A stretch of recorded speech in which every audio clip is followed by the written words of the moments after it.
Alors, bonjour à toutes et à tous. Merci de prendre le temps aujourd'hui de vous connecter pour notre webinaire sur la planification successorale pour les Français de Hong Kong. Alors, aujourd'hui, j'anime ce webinaire avec Guillaume Micolo qui va nous faire le plaisir de se présenter. Bonjour à tous, donc je suis Guillaume Micolo, je travaille au sein d'un office notarial en France à Lyon et je m'occupe en fait de la clientèle qu'on dit internationale au sein de l'office et je travaille sur toutes les problématiques patrimoniales internationales, que ce soit des questions de régimes matrimoniaux, d'acquisition de patrimoine en France ou à l'étranger, de planification successorale et également de divorces internationaux. Merci Guillaume. Donc, quant à moi, je suis Sarah-Jeanne Taster, je suis avocate au barreau de Paris et j'exerce à Hong Kong depuis 5 ans au sein du cabinet JC Legal, qui est un cabinet donc local, ce qui me permet de traiter ces dossiers de droit international.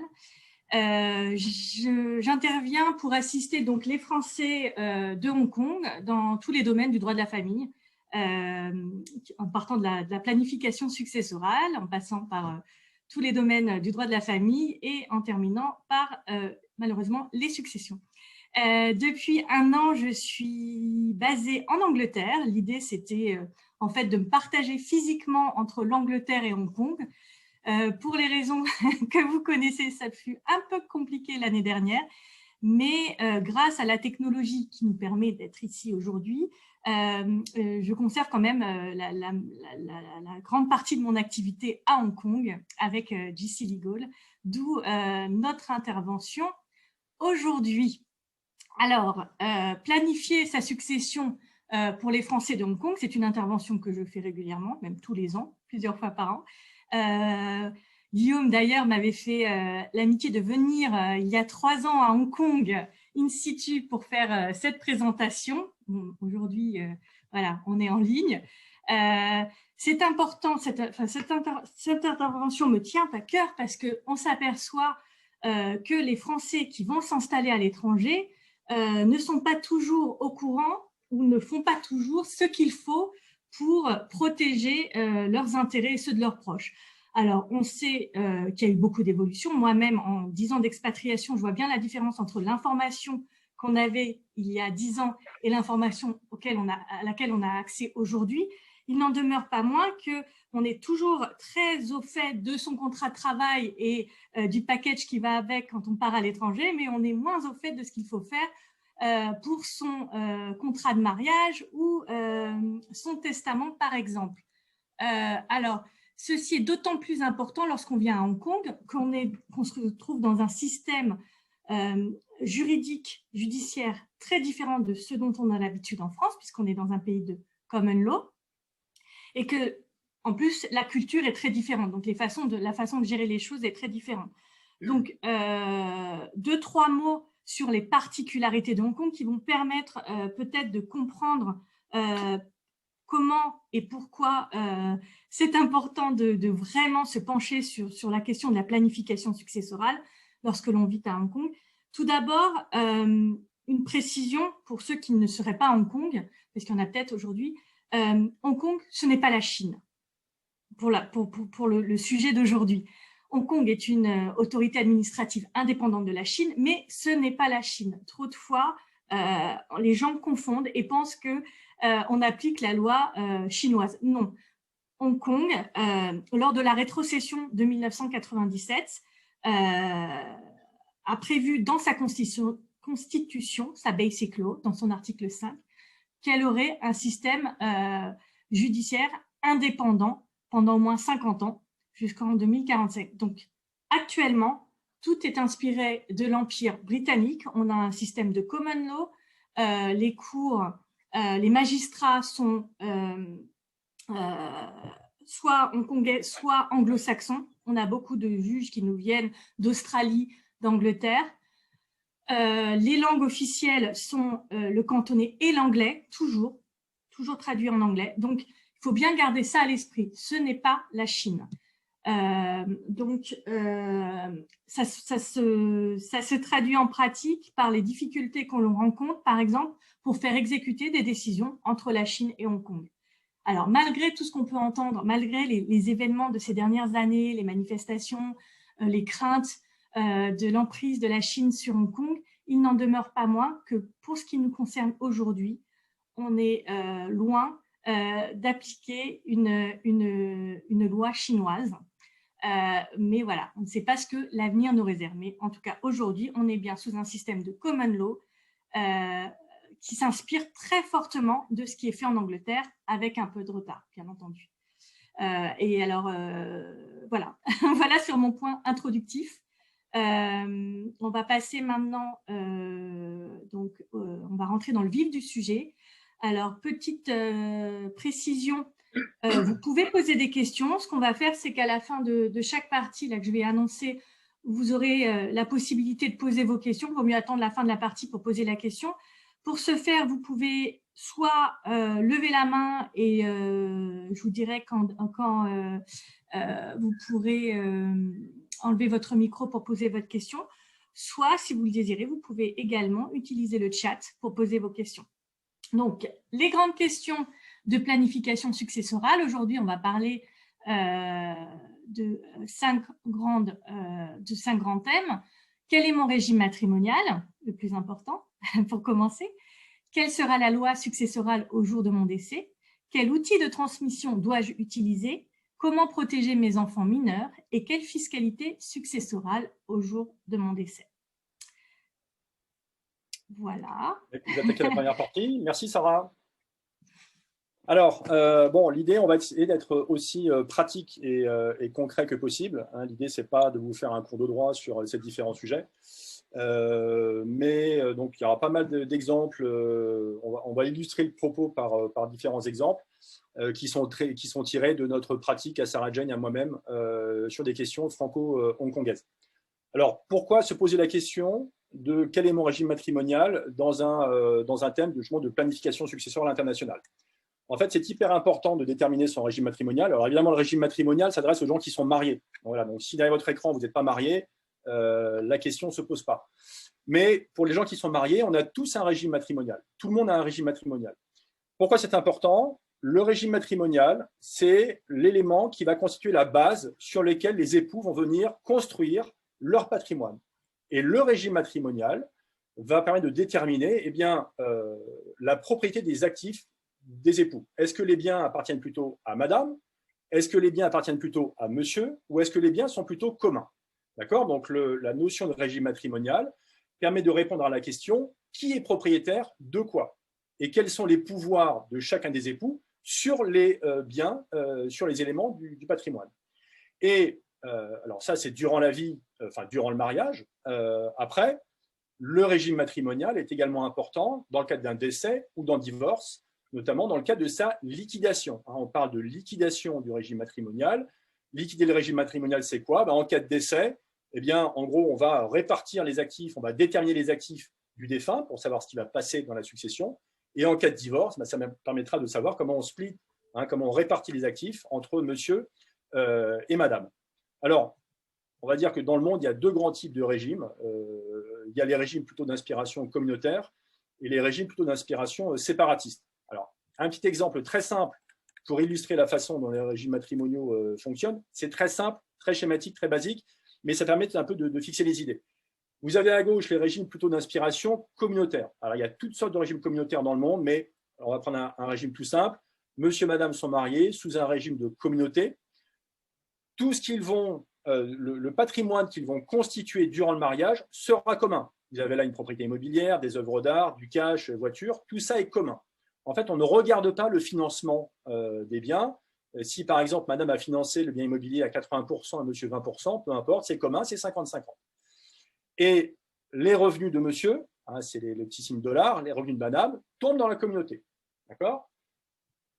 Il faut savoir que si monsieur ou madame reçoivent des biens par donation ou par succession de leurs propres parents, en revanche, ça, ce sont des biens qui restent propres à monsieur ou propres à madame. Ça ne tombe pas dans la communauté. En cas de décès, je vous l'ai dit, on va liquider le régime matrimonial. eh ben, tout est en commun, on va répartir les biens 50-50, c'est très schématique.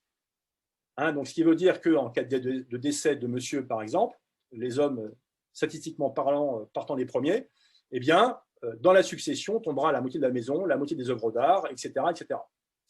En revanche, régime de séparation à droite, eh bien là, on a un mur de Chine entre monsieur et madame. Les revenus de monsieur, ce sont ses revenus. Les revenus de madame, ce sont ses revenus. Et chacun va être propriétaire de ce qu'il aura financé. Madame a financé le bien immobilier, c'est sa propriété. Elle a financé les œuvres d'art, c'est sa propriété. Monsieur, le reste. Là, on a vraiment une séparation entre les deux. Et en cas de décès, monsieur décède. En cas de décès, les éléments de succession eh bien, ne seront constitués que par les éléments dont monsieur était propriétaire. Voilà schématiquement comment les régimes fonctionnent. Alors, en droit français, le régime légal, c'est-à-dire si on choisit pas d'autre régime, hein, c'est-à-dire qu'on va à la mairie, on se marie, eh bien, le régime légal, c'est le régime de la communauté réduite aux acquêts. Hein, c'est le régime de communauté indiqué précédemment dans l'exemple.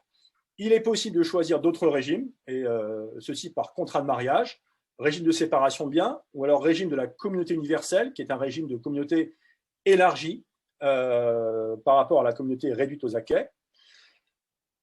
Alors, tous ces régimes peuvent faire l'objet d'aménagements. Hein, c'est-à-dire qu'on n'a pas forcément des trames de base, mais on peut insérer différentes clauses dans les contrats de mariage de droit français pour assurer une meilleure protection du conjoint, par exemple. Et pour faire un contrat de mariage en France, on est obligé de passer par un notaire. Voilà, c'est une obligation.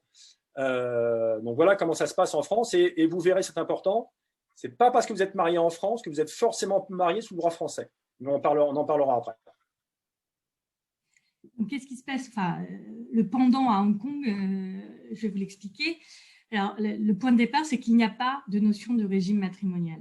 Alors, on entend souvent dire, et c'est une discussion que nous avons souvent, on entend souvent dire que Hong Kong est un système ou la common law est un système de séparation de biens. Donc, c'est incorrect. Et donc, il faut bien faire attention. Il n'y a pas de notion de régime matrimonial. Donc, souvent, on dit que c'est un régime de séparation de biens parce que durant le mariage à Hong Kong, on se comporte comme s'il y avait une séparation de biens, puisque comme il n'y a pas de régime matrimonial, quand on achète un bien, il est au nom de la personne qui l'a acheté. Il peut être au nom ou il peut être au nom de l'un ou de l'autre des époux. Donc, durant le mariage, on considère que c'est une séparation de biens.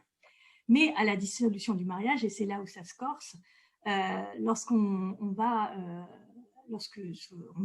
procéder à la division du patrimoine, on s'aperçoit que ce n'est plus une séparation de biens, puisque le principe de base à Hong Kong, qui est basé sur ce qui a été les précédents qui ont été rendus en Angleterre, c'est une répartition des avoirs à 50-50. Donc tout ça, c'est basé sur de la jurisprudence, puisque la common law est essentiellement basée sur de la jurisprudence. Un arrêt qui date de 2000, l'arrêt White versus White, est venu poser le principe suivi par les juridictions en Angleterre et à Hong Kong, selon lequel, en cas de divorce, le point de départ, c'est une répartition 50-50. Donc, on est bien loin de la séparation de biens. Bon, après, bien entendu, il y a des aménagements.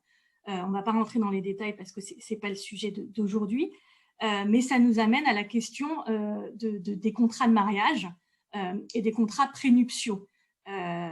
Guillaume va en parler plus précisément après, mais pour ce qui est du contrat de mariage à Hong Kong, les contrats prénuptiaux, puisque ce sont anglo-saxons, à Hong Kong, contrairement à ce qui se passait, contrairement à ce qui a pu se passer dans des pays comme l'Australie, la Nouvelle-Zélande et puis les États-Unis, en Angleterre et à Hong Kong, les contrats prénuptiaux ont vraiment mis beaucoup de temps à s'imposer parce qu'on partait du principe, le postulat de base pendant des années, et on a du mal à s'en défaire, c'est que prévoir pour la dissolution, les conséquences de la dissolution du mariage alors qu'on n'est pas encore marié est contraire à l'ordre public. Donc, partant de ce postulat, les contrats de mariage, les contrats prénuptiaux, n'étaient pas vraiment monnaie courante en Angleterre ou à Hong Kong. à Hong Kong, la seule mention à un quelconque accord entre les époux dans la loi, c'est les accords de séparation. Alors, ce qui est assez rare parce qu'en général, on a du mal à s'entendre. Lorsqu'on veut divorcer, on a un peu du mal à s'entendre. Donc, les accords de séparation sont rares, mais ils existent. Ils sont prévus par la loi. Et donc, dans un premier temps, on est venu vraiment reconnaître la validité de ces accords pour après reconnaître la validité des accords prénuptiaux. Alors, ce qu'il faut retenir sur cette question, et on l'approfondira tout à l'heure, c'est que en Angleterre, on est venu reconnaître que les époux pouvaient en effet s'accorder sur les conséquences du divorce en 2010. Il y a eu un arrêt important auquel tout le monde se réfère, l'arrêt Radmacher, j'ai toujours un peu de mal à le dire, qui est venu reconnaître pour la première fois qu'à partir du moment où les époux avaient pleine capacité, qui pouvaient gérer leurs affaires personnelles, ils pouvaient en effet donc s'accorder sur les conséquences de leur divorce. Mais il n'en demeure pas moins qu'un juge, qu'il soit à Hong Kong ou en Angleterre, conserve une très grande discrétion, un pouvoir discrétionnaire d'appliquer ou non ce contrat. Et ça a été repris à Hong Kong qu'en 2014. Donc, vous voyez, c'est quand même assez récent et on verra que ce n'est pas simple. Ce n'est pas comme en France, comme Guillaume va nous l'expliquer maintenant. Alors, donc on a présenté rapidement le droit français, différents types de régimes, le droit hongkongais, avec le fait effectivement qu'il n'y ait pas de notion de régime matrimonial. Donc maintenant, sous quel régime matrimonial vous êtes marié, si vous êtes marié. Hein. Alors, il faut faire attention, parce que souvent, les gens pensent que parce qu'ils se sont mariés en France, ils sont mariés sous un régime matrimonial français. Et ce n'est pas forcément le cas. Ce qu'il faut voir, c'est que lorsqu'on est en mobilité, c'est-à-dire que je me marie à un endroit, et puis ensuite je pars en expatriation, ou je suis en expatriation, et puis je reviens me marier en France parce qu'il y a la famille et les amis, eh bien, il faut savoir qu'on va avoir plusieurs législations comme ça qui vont se confronter, là où je me marie, là où je suis domicilié, et puis on ne sera pas forcément marié sous la loi, donc sous le régime matrimonial que l'on pense être celui applicable. Alors, ça, c'est du droit français. Ce que je vous explique là, c'est que nous, en fait, pour savoir quelle est la loi applicable au régime matrimonial, on fait appel à différentes conventions internationales qu'on ne va pas développer ici, mais il y a deux grandes conventions internationales qui régissent la question. Le point important, de manière générale, pour être synthétique, ce qui compte, c'est que la loi qui va s'appliquer à votre régime matrimonial, c'est la loi de la première résidence habituelle des époux. Ça veut dire quoi? Ça veut dire que si vous habitez vous habitez à Hong Kong, donc vous êtes un couple habitant à Hong Kong, que vous décidez de vous marier en France, parce qu'en France, vous avez votre famille et vos amis, que vous vous mariez en France, à la mairie, vous pensez être marié sous le droit français, enfin souvent on ne se pose même pas la question, on dit voilà, je me marie en France à la mairie, je suis marié sous le régime des acquets de la communauté, on ne sait pas trop comment ça s'appelle, évidemment on ne se pose pas la question de la loi applicable au régime matrimonial. Et donc, on pense être marié sous le droit français, sous le régime de la communauté, parce qu'on s'est marié en France. Or, ce n'est pas le cas, puisque en droit français, ce qui compte, c'est la loi de la première résidence habituelle. Donc, vous habitez à Hong Kong, vous venez en France, vous mariez, vous passez 15 jours en France avec la famille et les amis, vous repartez habiter à Hong Kong, eh bien nous, au regard du droit français, on va vous considérer comme marié sous la loi hongkongaise, qui est la loi de votre première résidence habituelle. Donc ça, c'est le premier point important. Donc, loi de la résidence habituelle. Deuxième point important, pour les gens qui se sont mariés entre le 1er septembre 1992 et le 28 janvier 2019, alors on a également cette règle de la première résidence habituelle, mais sachez qu'en plus de la loi de la première résidence habituelle, on va avoir des changements automatiques qui vont s'opérer. Donc, vous êtes marié sous une loi, et puis la loi va changer automatiquement sans que vous ne soyez au courant. Il n'y a pas d'information. Vous n'allez pas être appelé par votre notaire ou votre avocat, sauf s'il a identifié le problème et qu'il vous informe. Et souvent, on l'apprend trop tard. On apprend trop tard que son changement de régime matrimonial, enfin qu'il y a eu un changement automatique, on l'apprend au moment du divorce ou d'un décès. Alors, quels sont ces cas? Deux petits exemples un peu ludiques, des cas pratiques qu'on a eu à traiter avec Sarah Jane. Et ça, c'est pour les gens, donc je répète, mariés entre le 1er septembre 1992 et le 28 janvier 2019, qui n'ont pas fait de contrat de mariage. Pour les gens qui ont fait un contrat de mariage, c'est différent. Quand on fait un contrat de mariage, en France ou à Hong Kong, on fixe une fois pour toutes la loi applicable. D'accord? Parce qu'on va choisir expressément le droit qui va trouver à s'application au régime matrimonial, et donc on le fixe une fois pour toutes. Là, l'élément dont je vais parler, c'est pour les gens qui se sont mariés sans contrat de mariage. D'accord? Donc, prenons le cas d'un couple de Français qui s'est marié en France en 2017. À l'époque, ils habitaient en France. Ils sont français, mariés en France. Ils ont eu leur première résidence habituelle en France. Donc, on va considérer qu'ils sont mariés sous la loi française et donc le régime matrimonial légal français de la communauté. En 2009, ils ont acheté un bien immobilier en France. Ils sont en communauté. Nous, on a indiqué en tant que notaire que voilà, l'achat se faisait en communauté, 50-50. Et puis, ce couple est parti s'installer à Hong Kong, quasiment après l'acquisition. Ils ont passé 10 ans à Hong Kong. Eh bien, une fois les 10 ans passés, on va considérer qu'ils passent automatiquement sous la loi de l'État de leur nouvelle résidence habituelle, qui est Hong Kong. Et donc, et ça c'est la vision qu'on a en droit français, ils vont passer de la loi française à la loi hongkongaise, et donc d'un régime de communauté à un régime que nous, on va considérer de séparation de biens. Et comment est-ce que les époux ont été amenés à savoir qu'ils sont passés en séparation de biens? C'est qu'ils ont voulu faire une nouvelle acquisition en 2020. Ils étaient déjà à Hong Kong depuis 10 ans. Et je les ai informés sur le fait, écoutez, on a un changement automatique. Vous êtes passé automatiquement en droit hongkongais.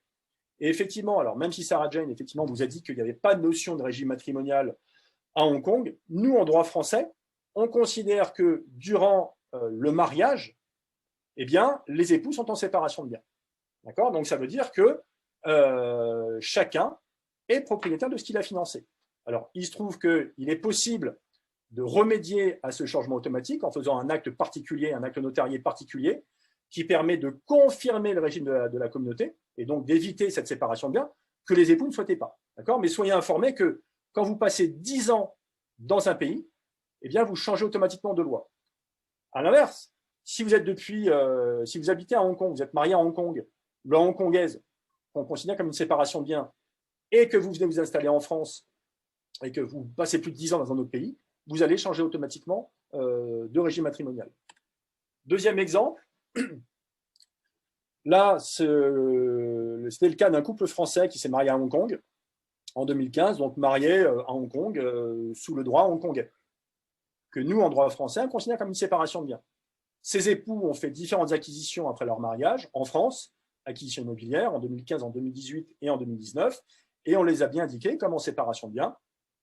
Et il se trouve que c'est monsieur qui a financé la quasi-intégralité des opérations et la séparation de biens leur allait très bien. Ce couple est revenu s'installer en France en 2020. Et ça, c'est un nouveau cas de changement automatique.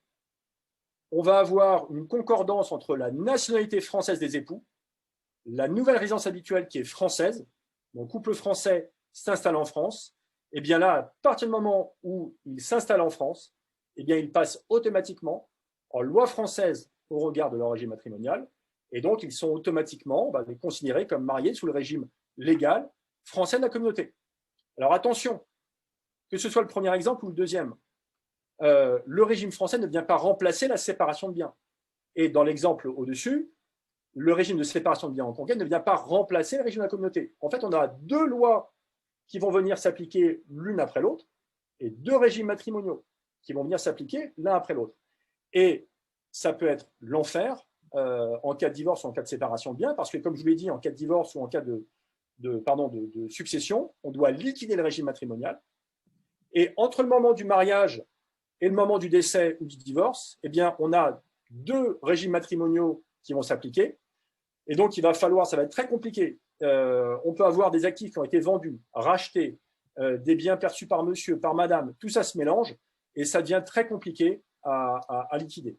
Donc, lorsqu'on a identifié qu'on est dans ce cadre de changement automatique possible, eh bien, il faut nous consulter, Sarah Jane ou moi-même, pour éviter ce changement automatique et peut-être figer un régime de séparation de biens ou un régime de communauté pour éviter qu'on ait comme ça ces changements qui sont très compliqués à gérer et dont on prend conscience uniquement, trop tard souvent, en cas de décès ou en cas de séparation de biens. Donc retenez ça, 10 ans dans un pays, on change automatiquement ou alors si vous êtes français, vous venez vous installer en France, il y aura un changement automatique. Et ça, de nouveau, hein, c'est uniquement pour les gens qui n'ont pas fait de contrat de mariage. Alors, quelle planification? Ouais. Pour résumer, faites un contrat de mariage. Pardon?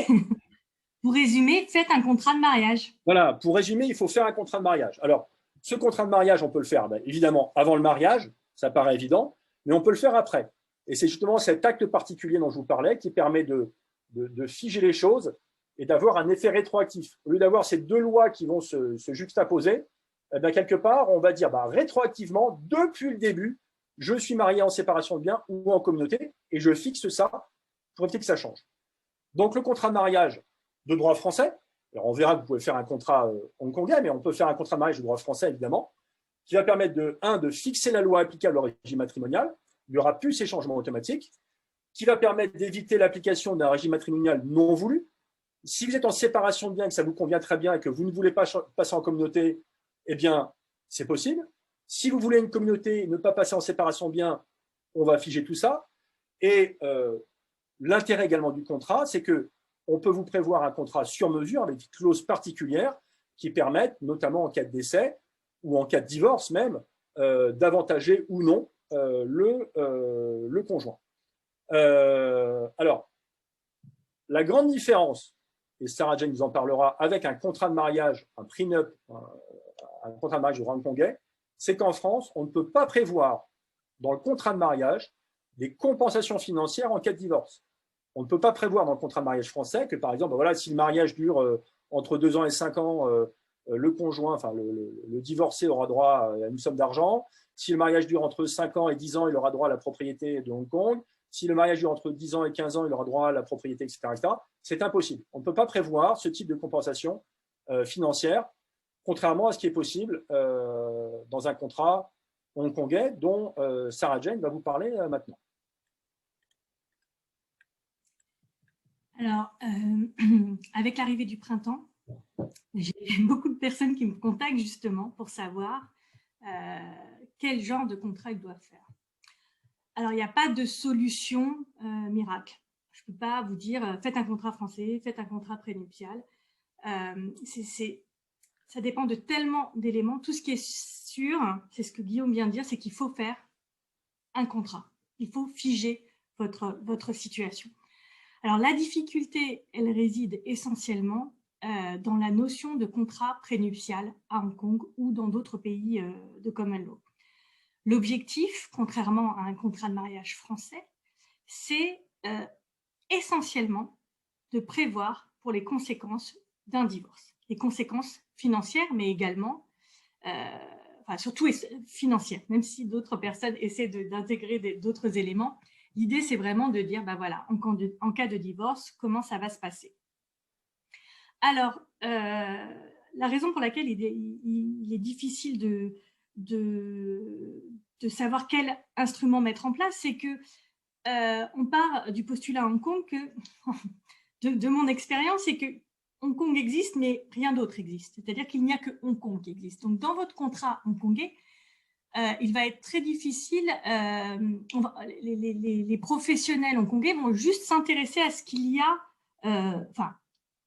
va s'intéresser à l'intégralité du patrimoine du couple, mais en appliquant uniquement le droit hongkongais. Et comme je vous l'ai dit, le droit hongkongais, il n'y a aucune certitude puisqu'on part du principe qu'on partage tout à 50-50, sauf si on peut justifier d'une répartition, une répartition inégale.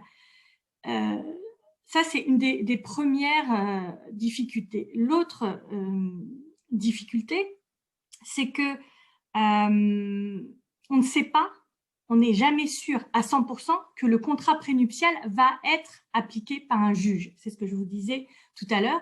Le juge, il va toujours garder son pouvoir discrétionnaire d'appliquer ou non un contrat prénuptial. Un des grands principes de la common law, c'est le principe d'équité.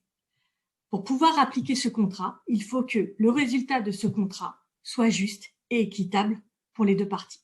Et surtout, pour la partie qui est dans une situation financière plus délicate. Donc, partant de ce postulat, on a un peu de mal, on ne peut jamais assurer à 100% que votre contrat prénuptial sera appliqué. Alors, pour vous donner plus de précision, un contrat prénuptial, comment ça se prépare? La jurisprudence dont je vous parlais tout à l'heure, qui est venue reconnaître la valeur des contrats prénuptiaux à Hong Kong, donc l'arrêt de 2014, il est venu reprendre un certain nombre de critères posés par la jurisprudence en Angleterre pour des critères qu'on doit respecter pour que le contrat soit valable, déjà. Donc, ces critères sont les critères que vous voyez sur le PowerPoint: l'absence de pression, le conseil indépendant, le délai de réflexion suffisant et le full disclosure. Donc, l'idée, c'est que pour aboutir à un résultat juste et équitable, il faut que lorsque l'on fait le contrat, on remplisse toutes ces conditions. Donc, l'absence de pression. Alors, le conseil indépendant, ça veut dire que chaque partie doit aller voir un conseil indépendant. Donc, quand on a 2 Hongkongais, c'est assez simple, on va chacun voir un avocat hongkongais. Lorsque l'on est de plusieurs nationalités et qu'on a des avoirs dans plusieurs pays, eh bien, c'est là où ça se complique, parce que soit vous arrivez à trouver un professionnel qui a une connaissance du droit hongkongais et du droit français, ça existe, mais parfois, il y a, souvent à Hong Kong d'ailleurs, une loi supplémentaire qui va être le droit chinois. Donc, normalement, il faudrait aller voir aussi un professionnel chinois et avoir un conseil sur quelles vont être les conséquences de la signature de ce contrat en France, à Hong Kong et en Chine, par exemple. Donc, vous voyez, déjà, ça complique un peu les choses. L'absence de pression, elle est garantie par le fait qu'on doit signer, en principe, le contrat au moins 1 mois avant la célébration du mariage. Alors ça, en pratique, ça c'est couplé avec le délai de réflexion suffisant, c'est-à-dire qu'il faut pouvoir prouver, en cas de divorce, par exemple, que on n'a pas imposé à l'une des parties de signer ce contrat.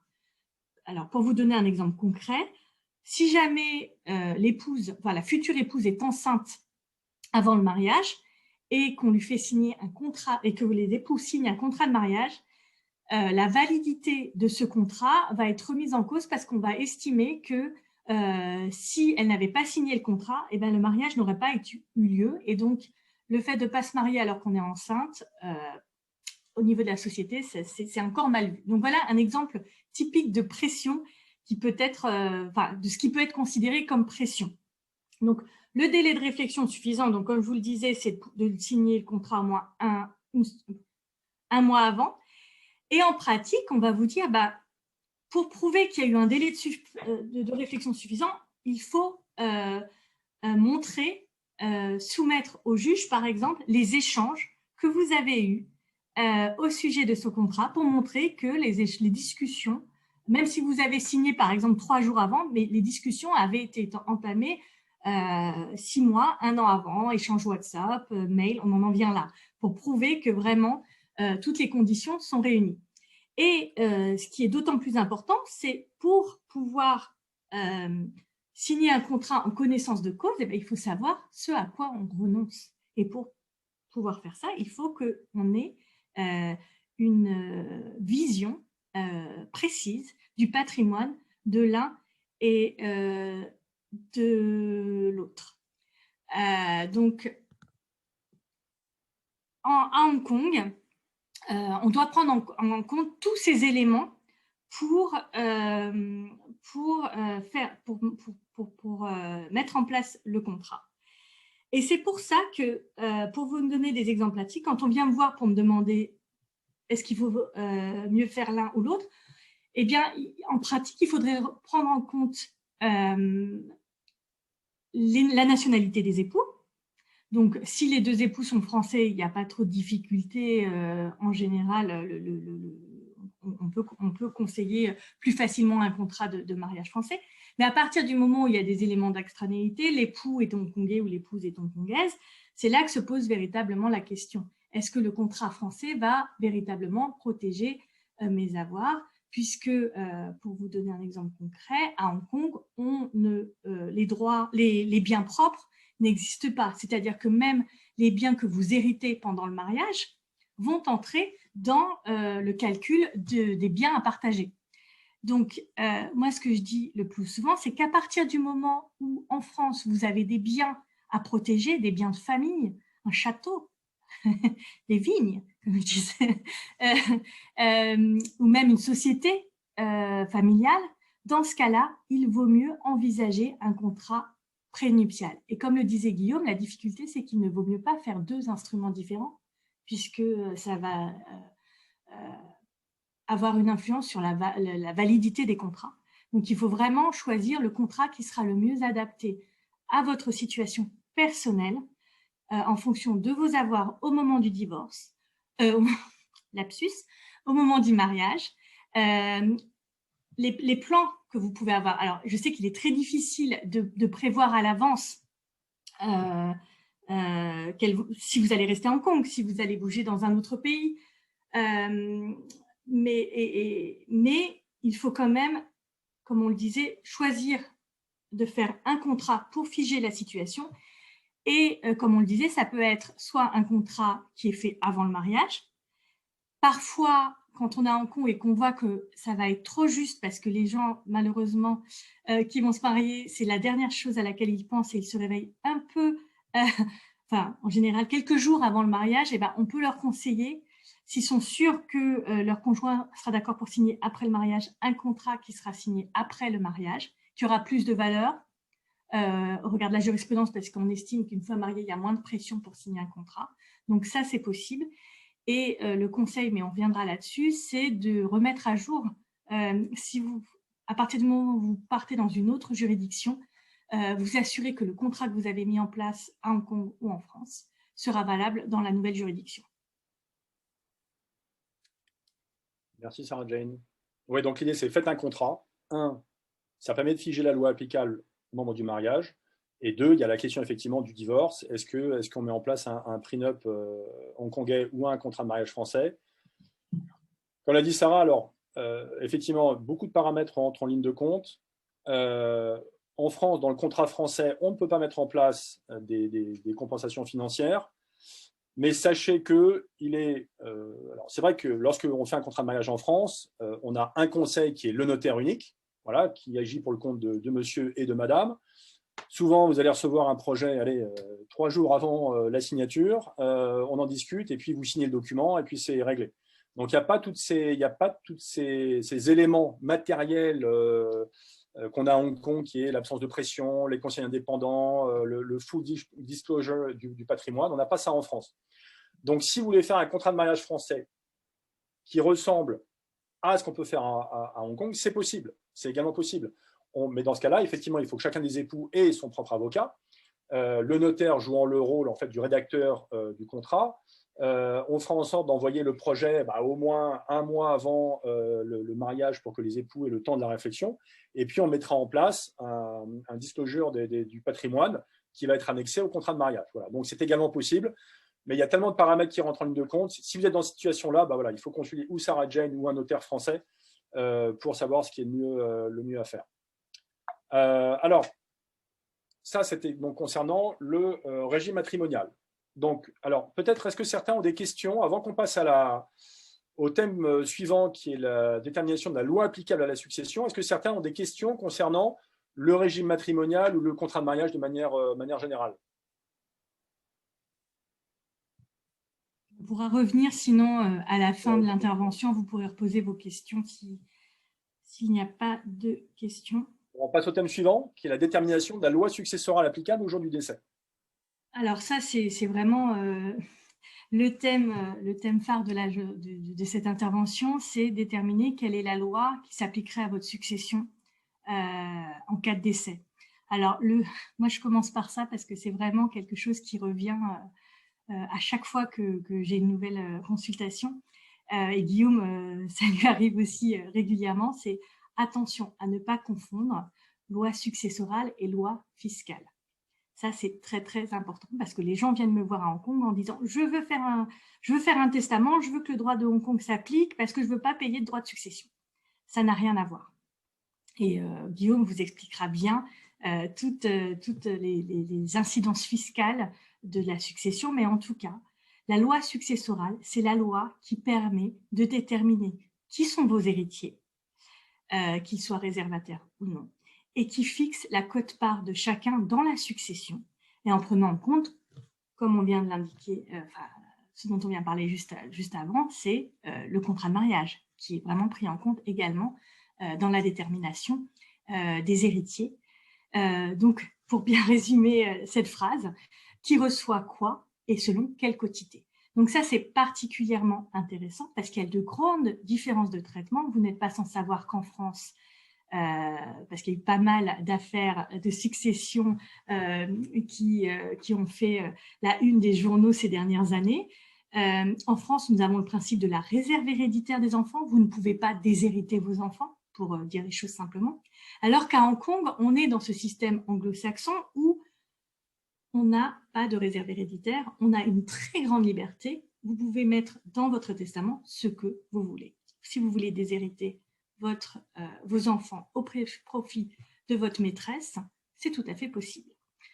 Alors, il y a bien sûr une exception qui est prévue par la loi, c'est qu'au jour du décès à Hong Kong, même si vous avez fait un testament en déshéritant vos proches, si vous aviez des proches qui étaient à charge, qui dépendaient de vous au moment de votre décès, ils peuvent saisir la cour pour obtenir une partie de la succession. En tout cas, pour leur permettre de continuer à subvenir à leurs besoins. Donc voilà un peu le schéma. On a France avec une loi qui s'impose et à laquelle on ne peut déroger, et Hong Kong où on peut tout prévoir. Alors en France, donc il y a une réserve héréditaire au profit des enfants. Sachez qu'en France, on peut déshériter son conjoint. Voilà. Quand il y a des enfants, on peut déshériter le conjoint. Voilà. Juste une petite info comme ça à parté. Donc, première étape, le régime matrimonial, qui est propriétaire de quoi? Et donc, on va savoir de quoi était propriétaire le défunt. Deuxième étape, détermination de la loi successorale pour savoir qui reçoit quoi, de cette partie détenue par le défunt, qui reçoit quoi et selon quelle quotité. Alors, comment justement on va savoir si c'est le droit français ou le droit hongkongais qui va s'appliquer? Alors, en France, pour savoir quelle loi s'applique, on va appliquer un règlement qui est tout récent, un règlement de 2015, c'est le règlement 650-2012. C'est un règlement qui a été ratifié par quasi tous les pays européens, sauf l'Irlande et le Danemark, sachant que le Royaume-Uni est sorti. Donc, tous les pays européens, de l'Union européenne, sauf l'Irlande et le Danemark, eh bien, dans ces pays-là, donc le pays de l'Union européenne, on va considérer que la loi qui doit s'appliquer à la succession, la loi civile, qui sont les héritiers, etc., la loi qui doit s'appliquer à la succession, c'est la loi de la résidence habituelle du défunt. Et peu importe le patrimoine du défunt, peu importe que ce soit un patrimoine immobilier ou mobilier, peu importe le lieu de situation, c'est la loi de la résidence habituelle qui doit s'appliquer pour le tout. Ça, c'est notre vision européenne. Après, il y a la vision, il faut quand même regarder ce que dit Hong Kong. Alors, Hong Kong, on reste sur la division qu'on avait traditionnellement avant chez nous entre les biens immobiliers auxquels on applique la loi de situation, là où les biens sont situés, et les biens mobiliers auxquels on applique la loi du domicile et non du domicile du défunt. Je m'explique. Déjà, qu'est-ce qu'un bien immobilier? Bien mobilier, donc c'est tout ce qui est compte titre, liquidité, titre de société, bijoux, véhicules. Voilà, tout ça, ce sont des biens mobiliers. Et à ces biens mobiliers, on va appliquer la loi du domicile du défunt. Donc, le domicile du défunt, ce n'est pas la notion que nous connaissons en droit français de domicile de résidence. C'est une notion qui est propre à la common law, qu'on assimile souvent, et pour faire simple, à celle de la nationalité, et c'est ce qui permet de déterminer quelle est votre loi personnelle. Donc, cette notion, pour pouvoir la déterminer, on se réfère à ses origines. Traditionnellement, c'était le père, ça nous venait du père, et c'est le pays, la juridiction, avec lequel vous entretenez le plus de liens, de par la naissance, là où vous avez été élevé, là où vous avez vos intérêts économiques. Alors, pour faire simple, on dit souvent que c'est la nationalité. Après, ça peut être plus compliqué que ça. Donc, à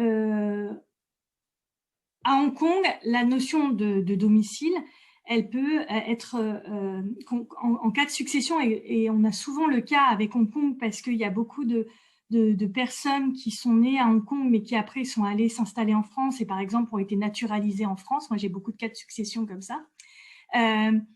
La question, au moment du décès, s'ils ont conservé des biens à Hong Kong ou conservé voilà, des choses à liquider à Hong Kong, c'est de pouvoir déterminer quel est leur domicile. Donc, c'est très simple lorsque ces personnes n'ont plus aucun lien avec Hong Kong, mais souvent au décès, les enfants réalisent que oui, en effet, il avait un immeuble à Hong Kong de famille en indivision avec ses cousins, etc. Et là, on doit vraiment arriver à déterminer avec précision quel est le domicile du défunt pour savoir justement quelle va être cette loi applicable. Est-ce que ça va être le droit français qui s'applique à l'intégralité de la succession ou est-ce que ça va être le droit hongkongais qui permet une certaine flexibilité? Et quid des Français qui seraient installés à Hong Kong depuis 5-10 ans et qui décéderaient à Hong Kong? Est-ce que le droit hongkongais va les considérer comme domiciliés à Hong Kong? 5-10 ans, non. Parce que le premier critère, bien entendu, ça va être celui d'avoir la résidence permanente qui s'obtient au bout de 7 ans. Mais ça, c'est pas suffisant. On va prendre en considération l'âge de la personne. Si la personne a moins de 50, 60 ans, ça sera difficile au bout de 10 ans de dire oui, ils sont domiciliés. Il faut vraiment, l'idée dans la détermination du domicile hongkongais, c'est la résidence permanente, le fait qu'il n'y ait plus de lien avec la France, c'est-à-dire plus de biens immobiliers. Les liens, ça peut être des liens de famille. Bien entendu, on peut rentrer, rendre visite à sa famille, mais il faut qu'il y ait eu l'intention, et ça c'est propre à toute la notion de domicile de la common law, l'intention de s'installer définitivement, enfin en tout cas jusqu'à nouvel ordre, à Hong Kong. Mais ça ne peut vraiment être efficace que si la personne concernée a un certain âge. Ça, voilà. Donc, on va illustrer donc, ces principes par des petits cas pratiques. Donc, en Europe, rappelez-vous, on considère que c'est la loi de la résidence habituelle qui s'applique. Et Hong Kong, on a cette distinction bien immobilier, domicile. Donc, on va prendre le cas ici le cas d'un couple de Français qu'on va considérer comme ayant sa résidence à Hong Kong. Ce couple de Français, c'est le cas pratique du haut, est propriétaire uniquement de comptes bancaires à Hong Kong et de comptes bancaires en France. En cas de décès, eh bien, nous, notaires français, il y a le compte en banque en France, on va dire, loi de la résidence habituelle s'applique, c'est le règlement européen, donc loi de Hong Kong. Et Hong Kong, effectivement, si ce couple est considéré comme étant domicilié à Hong Kong, eh bien, on aura l'application du droit hongkongais, droit du domicile, de la résidence habituelle, sur l'ensemble du patrimoine. Hein, et même le compte bancaire français. L'exemple du dessous, on a ce même couple de Français qui est propriétaire cette fois-ci à la fois de compte bancaire en France et de compte bancaire à Hong Kong, mais également d'un bien immobilier situé en France. Eh bien, en cas de décès, de nouveau, la France dit loi de la résidence habituelle, loi de Hong Kong, mais on doit regarder ce que dit Hong Kong. Et Hong Kong nous dit, pour les biens immobiliers, eh bien, c'est la loi du lieu de situation du bien immobilier qui doit s'appliquer, donc le droit français. Et droit du domicile pour tout le reste, donc droit hongkongais pour les biens meubles, si effectivement ce couple est considéré comme domicilié à Hong Kong.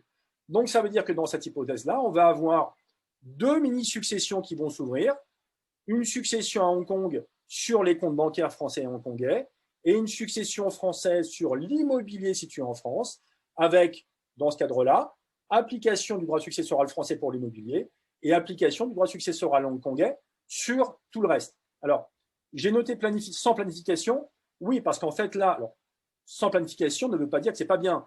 Ça veut juste dire qu'on va se voir appliquer les dispositions françaises et hongkongaises telles qu'elles résultent en France du Code civil et telles qu'elles résultent à Hong Kong des dispositions de droit de la famille, sans qu'il y ait eu de testament. Hein. Donc, quand on ne fait pas de testament, on se voit appliquer les règles légales qui s'appliquent, et voilà, on se les voit appliquer de fait. Mais donc là, on aura deux successions ouvertes, avec, pour l'immobilier situé en France, l'intervention d'un notaire français pour l'application du droit français, et puis l'intervention de conseil à Hong Kong pour la procédure hongkongaise. Alors, à Hong Kong, quelles sont les règles applicables en l'absence de testament, Sarah Jane? Donc, malgré cette liberté testamentaire, il y a quand même des personnes qui ne font pas de testament. Et donc, il y a quand même, la loi prévoit une dévolution successorale qui est assez simple, protection du conjoint survivant.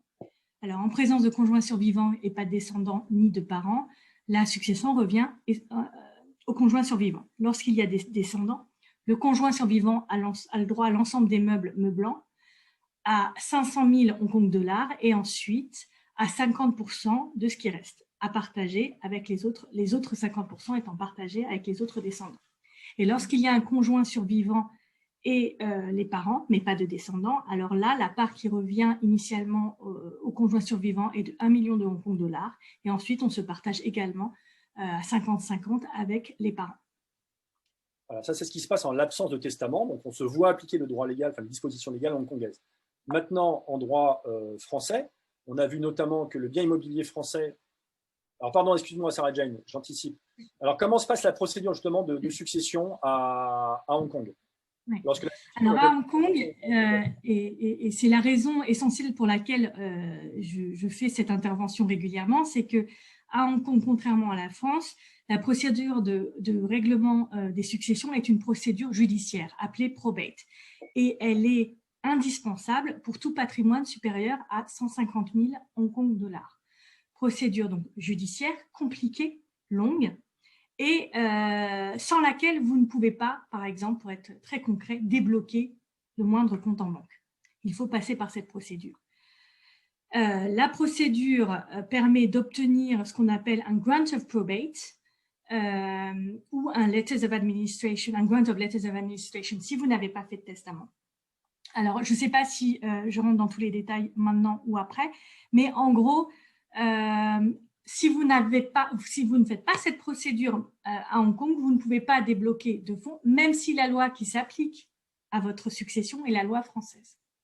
Donc, quoi qu'il arrive, à partir du moment où vous avez des avoirs à Hong Kong et que la totalité de vos avoirs est supérieure à 150 000 Hong Kong dollars, vous devez passer par le probate. On avait eu une question, si je me souviens bien, qu'on nous a envoyée avant.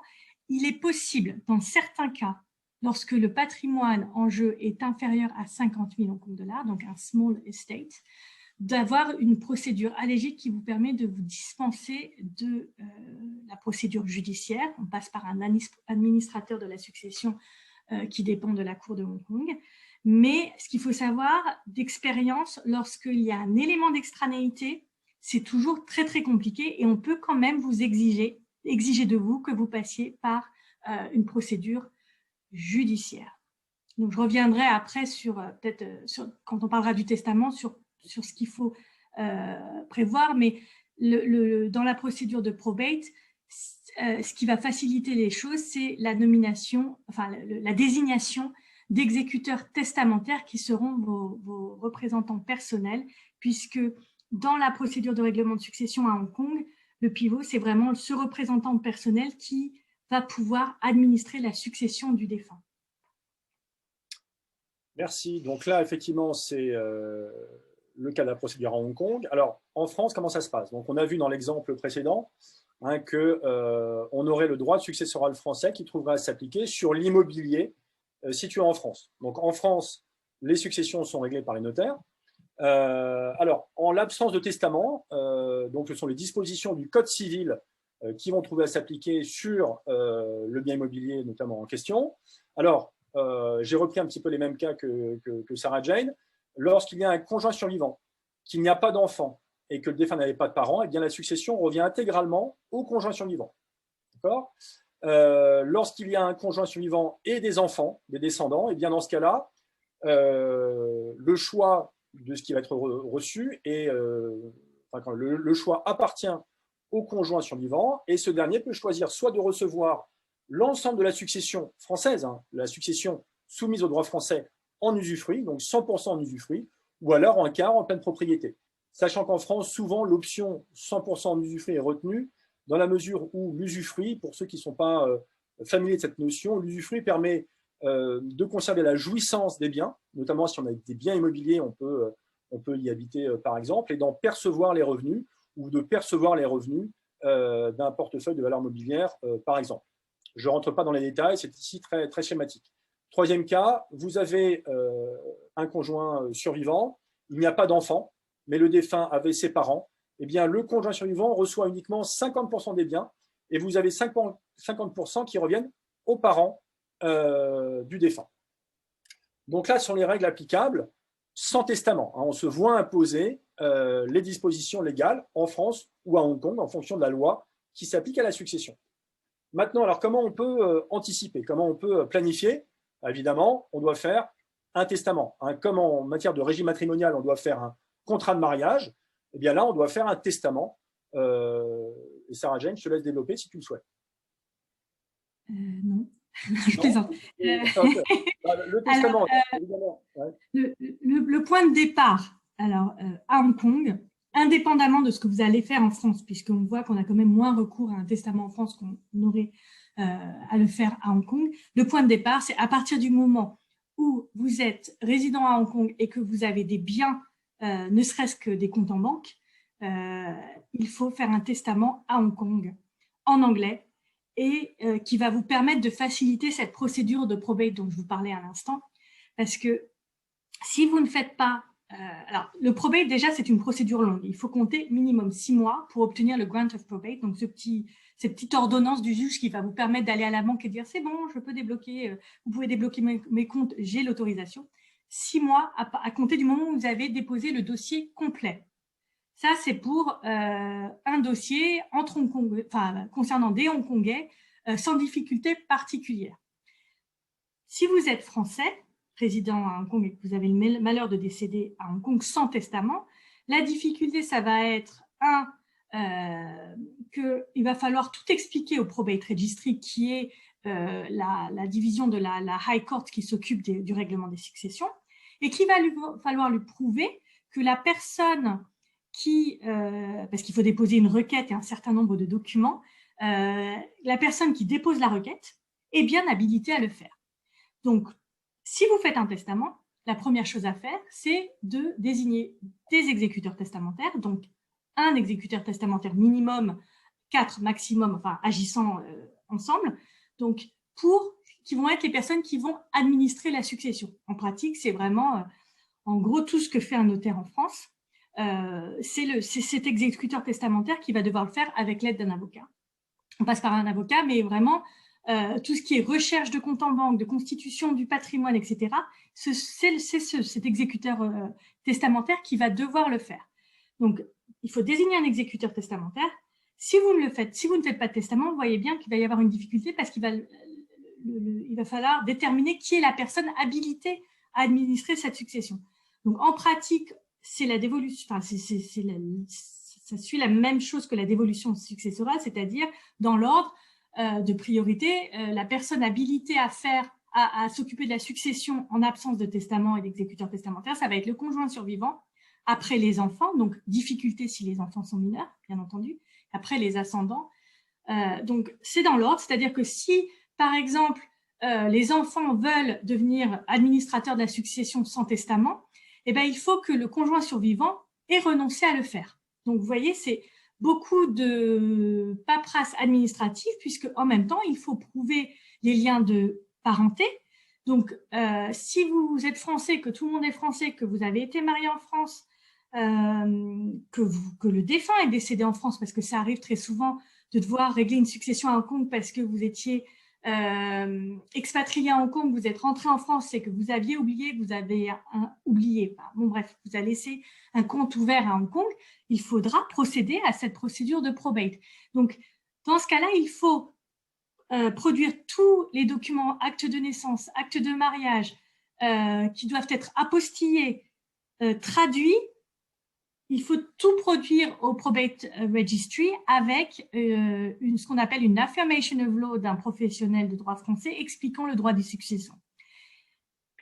On dépose tout ça et après, le probate registry pose encore des questions. Donc, en moyenne, d'expérience, alors, pour vous donner une idée du temps que prend le règlement de succession, j'ai un dossier, ça fait plus de 20 ans qu'il est en cours entre la France et Hong Kong, sans testament. Non, il y avait un testament d'ailleurs même, mais il était pas c'était un testament français, d'où la difficulté. Et dans les cas où il y a eu des testaments, la succession s'est faite en 1 an. Donc, pour vous dire que ça réduit les délais, mais ça les réduit grandement, mais ça reste quand même long. Donc, voilà pourquoi il est très important de faire un testament en anglais dans lequel on va nommer les exécuteurs testamentaires. Donc, si vous avez des enfants mineurs, il doit y avoir 2 exécuteurs testamentaires. Et ensuite, on fait la professio juris pour simplifier les choses au regard du droit hongkongais. Enfin, moi, ça, c'est mon point de vue, mais ça dépend également au cas par cas, mais en général, on prévoit la professio juris et on indique qui sont les héritiers au regard du droit français et dans la mesure de possible, la part qui leur revient. Ouais. Alors en fait, on verra un peu plus tard s'il faut faire un testament ou 2 testaments. On a souvent la question, est-ce que je fais un testament à Hong Kong? Est-ce que je fais aussi un testament en France? Ou juste un testament en France? Ou juste à Hong Kong? Alors, comme disait Charles, il faut faire un testament. C'est le premier point. Et effectivement, le deuxième intérêt du testament, c'est qu'on va pouvoir faire un choix de loi successorale. Et notamment, ça peut être intéressant pour les Français.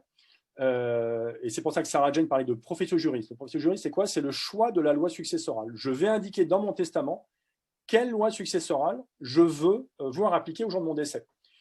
Alors, attention, de nouveau, on ne choisit pas la loi fiscale. On ne peut pas choisir sa fiscalité. Ça, ce sera une autre partie. On choisit la loi qui va s'appliquer à sa succession.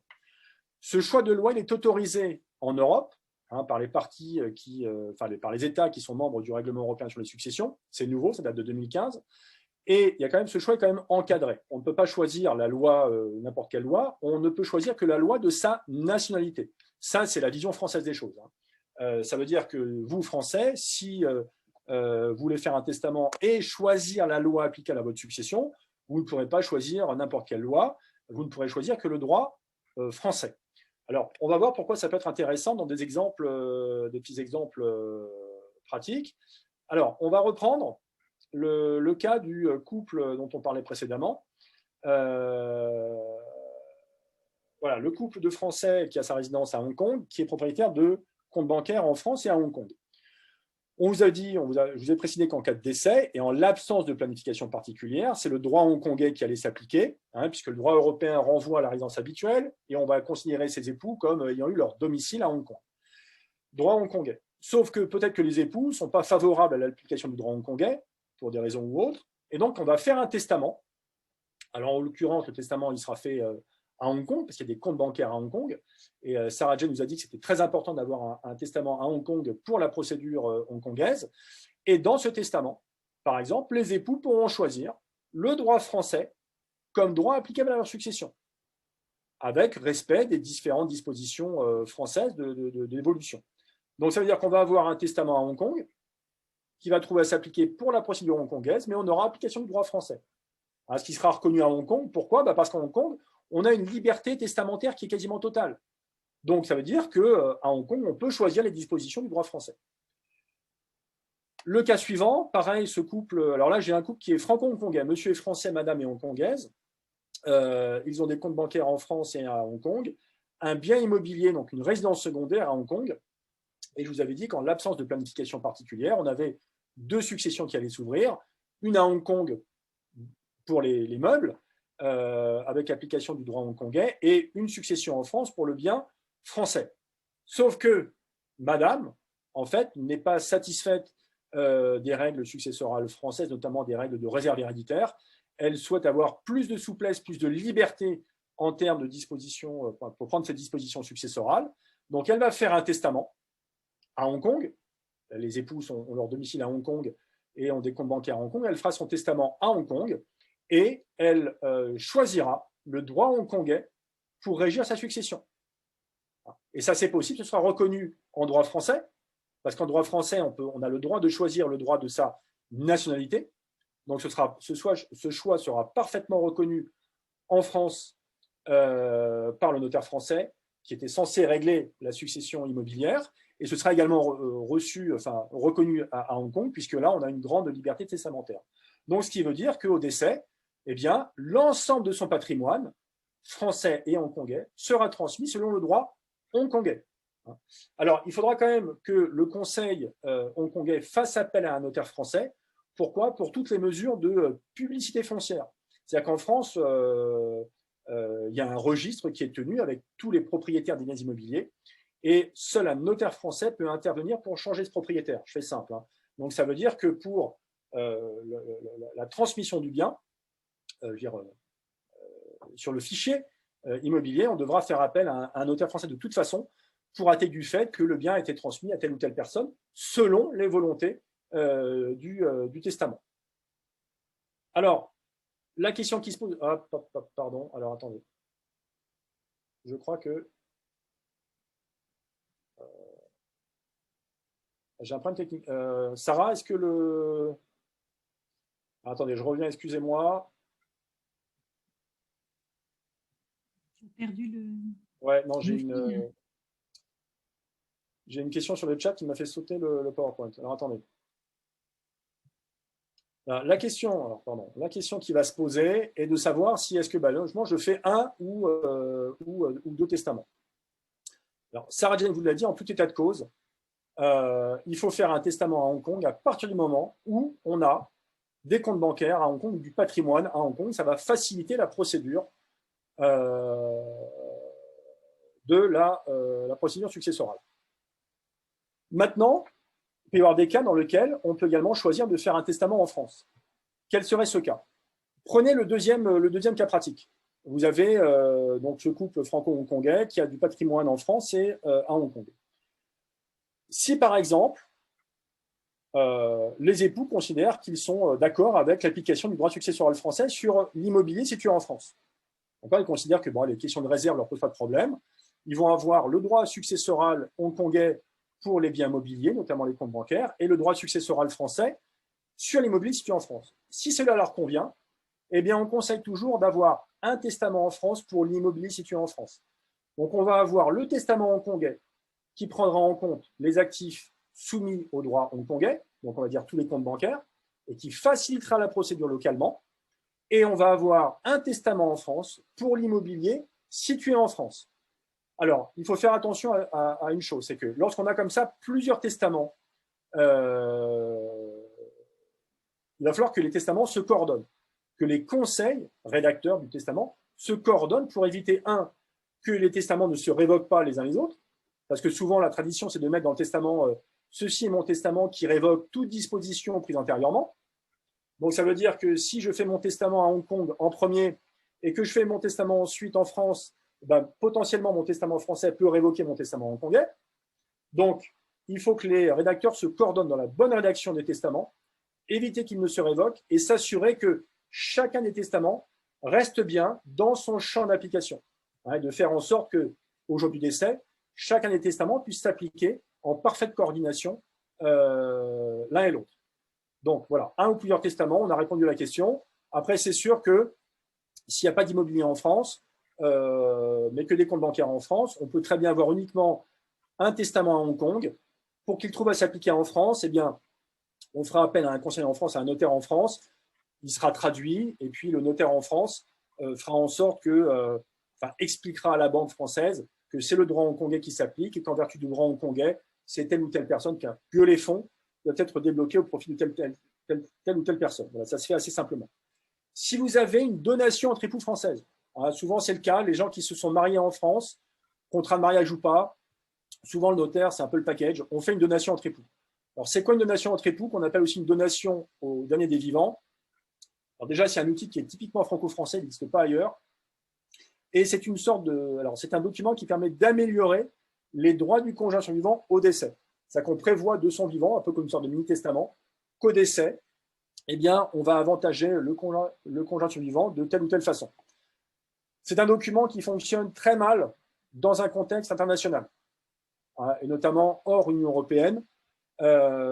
Souvent, on s'aperçoit que la rédaction n'est pas bonne parce que la donation entre époux, elle va prendre en compte l'ensemble des biens où qu'ils se trouvent, notamment à Hong Kong, si vous avez du patrimoine à Hong Kong, et on va avoir des frottements civils entre la loi successorale applicable à Hong Kong, l'outil de transmission qui est la donation entre époux, qui prend en compte ce qu'il y a à Hong Kong, alors même qu'il nous faut un testament là-bas. Donc, si vous avez une donation entre époux française, que vous avez du patrimoine à Hong Kong, souvent, l'idée c'est de révoquer cette donation entre époux. On peut la révoquer via un testament. De manière générale, l'idée c'est que quand vous êtes en mobilité, donc j'ai du patrimoine dans un pays, dans deux pays, 3 pays, je suis amené à bouger de pays parce que je suis expat. À chaque fois, refaites un audit, vous faites faire un audit de votre situation successorale, des outils de transmission que vous avez mis en place, testament, donation entre époux, pour s'assurer que tout ça est bien coordonné, que tout ça fonctionnera bien le jour venu. Je vais reprendre un peu, si tu pouvais revenir sur la slide précédente, parce qu'il y a deux questions, on va peut-être y répondre. Tout d'abord, c'est l'histoire de la question de savoir s'il faut faire un ou plusieurs testaments. Moi, je me positionne vraiment du point de vue hongkongais sur cette question, puisque vraiment ma priorité, c'est vraiment de faciliter, comme vous l'avez compris, cette procédure de probate qui est compliquée. Et je sais que beaucoup de professionnels sont plutôt en faveur d'un testament dans chacune des juridictions. Moi, je ne suis pas forcément pour cette solution, pour les raisons développées par Guillaume, les difficultés, enfin les possibilités de révocation. Mais après, c'est vraiment au cas par cas. C'est-à-dire que, comme vous l'avez compris, dans les pays anglo-saxons, on a souvent des clients qui sont passés par Londres, New York, atterrissent à Hong Kong, et donc ils vont avoir des biens, ne serait-ce que des comptes en banque dans chacune de ces juridictions. Alors moi, je ne suis pas spécialiste de ce qui se passe aux États-Unis, mais je recommande toujours de faire un testament aux États-Unis pour régler la situation dans l'État en particulier, puisque tout est différent dans chaque État. Donc, quand il y a les États-Unis, de toute façon, je recommande toujours d'avoir un testament séparé. Mais par exemple, entre l'Angleterre, Hong Kong et la France, tout va dépendre de l'urgence et de la situation. C'est-à-dire que en fonction des biens qui vont être en Angleterre, par exemple, comme vous pouvez réutiliser le même testament en Angleterre, en France et pour tout le patrimoine du défunt, ça va dépendre de savoir si vous voulez, les héritiers devront gérer la succession en Angleterre de façon urgente, donc concomitamment avec celle de Hong Kong, ou si on peut attendre de régler la succession à Hong Kong avant de passer à la succession en Angleterre. Voilà une des façons de décider si on va faire un testament dans chaque pays ou pas. Mais voilà, sachez que vous pouvez très bien utiliser votre testament à Hong Kong pour une succession à Singapour, par exemple, ça arrive très fréquemment, et vice-versa. Voilà pour la question de un ou plusieurs testaments, mais il faut être très, très vigilant. Vraiment, idéalement, il faut qu'il y ait une personne qui coordonne la mise en place de tous ces instruments dans les différentes juridictions. Alors, on peut effectivement avoir un testament à Hong Kong qui trouve aussi à s'appliquer sur des actifs français soumis au droit français, mais dans la mesure où on va prendre des dispositions de droit français, il faut s'assurer qu'elles correspondent au droit français. Donc forcément, on doit se rapprocher, enfin le Conseil hongkongais devra se rapprocher d'un notaire français notamment pour s'assurer que les dispositions prises dans le testament hongkongais correspondent bien au droit français. Mais en fait, voilà, c'est du cas par cas, tout dépend de la situation. Donc il n'y a pas de réponse absolue sur un ou deux testaments. Ça dépendra de la localisation du patrimoine, du type de patrimoine dont vous êtes propriétaire et de vos souhaits à terme. Voilà, est-ce qu'il y a un souhait de rester à Hong Kong, de repartir en France, quel délai? C'est vraiment du cas par cas. Des enfants mineurs aussi. Oui, ça effectivement. Alors, il y a effectivement deux questions d'Océanie. Alors, la question, c'est est-ce que Hong Kong reconnaît la profession juriste? Alors, ce n'est pas qu'elle reconnaît la profession juriste. Hong Kong reconnaît la liberté testamentaire. Hein, c'est-à-dire qu'on a une grande liberté testamentaire. Ça veut dire que un Français pourra prendre des dispositions successorales relatives au droit français dans son testament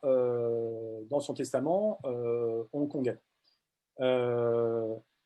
S'agissant d'un Français qui a désigné sa loi de nationalité comme loi régissant sa succession, étant donné que Hong Kong ne reconnaît pas la profession juriste, comment être assuré que la loi française s'applique? Ce n'est pas que la profession juriste, c'est-à-dire qu'on va prendre des dispositions testamentaires qui correspondent au droit français, mais comme le droit hongkongais prévoit une liberté testamentaire totale, enfin quasi totale, ces dispositions-là seront reconnues.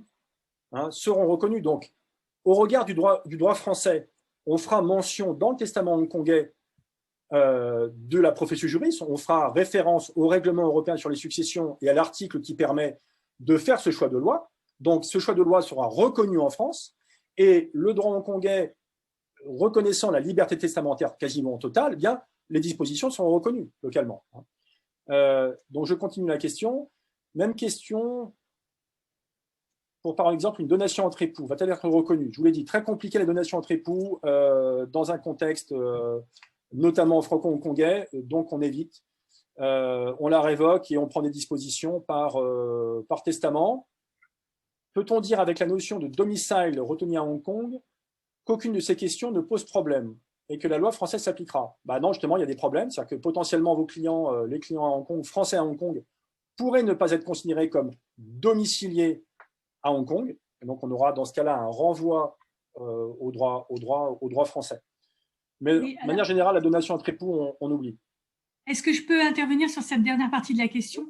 Juste pour dire que la notion de domicile en common law va poser problème si vous n'avez pas fait de testament. C'est pour ça qu'il est fortement recommandé de faire cette désignation de la loi de votre nationalité française dans votre testament pour qu'il n'y ait aucune difficulté. Parce que sinon, il va falloir prendre en compte, si vous voulez être reconnu comme domicilié à Hong Kong, il faut vraiment l'indiquer dans votre testament. Et souvent, ce qu'on fait, par exemple, pour éviter toute contestation de testament par la suite, de faire des attestations, des affirmations of law, pour démontrer tous les éléments qui permettent d'établir que votre domicile est bien à Hong Kong. Ça, c'est pour la partie hongkongaise. Mais pour la partie française, moi, je recommande toujours, pour pas qu'il y ait de difficulté, de bien indiquer dans votre testament que vous êtes domiciled en France.